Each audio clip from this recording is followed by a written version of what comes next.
Social influence. Compliance is an aspect of behavior within a group. It is the result of direct pressure to respond to a request. Compliance techniques are ways people are influenced to comply with demands or desires of others. 6 factors that can improve the likelihood of others to comply are authority. People comply when they are being pushed by those of a higher authority. Commitment.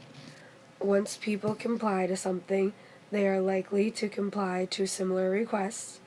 Liking. People comply with things when it comes from people they like. Reciprocity. People feel they need to return a favor. Scarcity. Opportunities seem more valuable when the offer is rare. And social proof. People see behavior as good and correct when they see others doing it. One factor of compliance is reciprocity.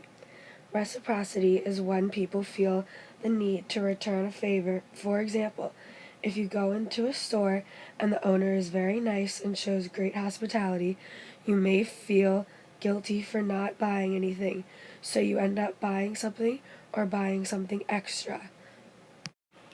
Reciprocity principle is the social norm that we should treat others the way they treat us. Also, that we should repay others for good deeds. This feeling is caused by guilt, which is a big role in reciprocity. The door in the face technique is when a person makes a request that they know will be turned down. They then lessen the request. This makes the person feel obligated to comply with the offer because the requester has already lowered their offer. Go. Hey Jen, do you want to go to the zoo with some juvenile delinquents? No. Go.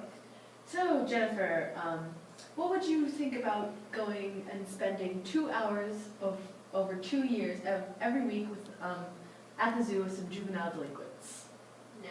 Wait. What if it was just one time? Sure. Another factor in compliance is commitment.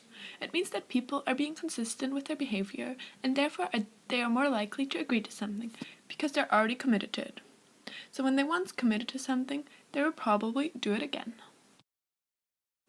In 1951, Kurt Lewin said that goal gradients motivate people. The longer they are committed to something, the less likely they will abandon that goal. One example is when you wait in line. The longer you wait, the less likely you will quit waiting, because you've already waited for such a long time.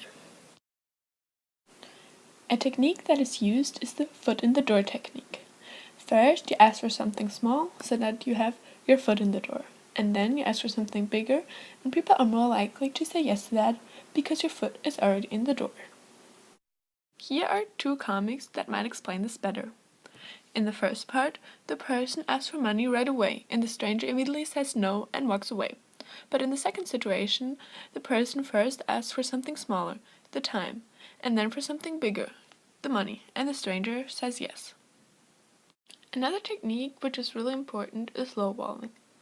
This can be best explained by an example. As example, we will use a study, Cialdini et al., 1974, where they asked students to volunteer to be part of psychological research in 2 different ways. Hey, Richard, do you want to help with us starting tomorrow? It's 7 a.m. No. The person immediately said no, but in the second example, they asked in a different way. Hey, Raymond, do you want to help with us starting tomorrow? Sure. It's 7 a.m.